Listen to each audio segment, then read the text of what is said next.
রাহাত ছিল একটি স্কুলের ৭ম শ্রেণীর ছাত্র। একদিন স্কুল ছুটি শেষে সে বাড়ি ফিরছিল। পথে একটি ব্যস্ত সড়কের পাশে দাঁড়িয়ে থাকা একজন অন্ধ ফকিরকে দেখতে পেল। ফকিরটি রাস্তা পার হতে চাইছিল, কিন্তু যানবাহনের ভিড়ের কারণে সাহস পাচ্ছিল না। রাহাত ফকিরের কাছে গিয়ে ভদ্রভাবে বলল, চাচা, আপনি কি রাস্তা পার হতে চান? ফকির মাথা নেড়ে সম্মতি জানালেন।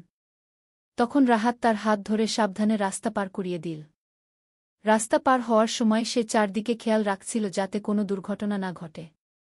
নিরাপদে রাস্তা পার হয়ে ফকিরটি খুব খুশি হলেন। তিনি রাহাতকে দোয়া করে বললেন, বাবা, আল্লাহ তোমাকে ভালো রাখুন। তুমি আজ আমার অনেক বড় উপকার করলে গিয়ে।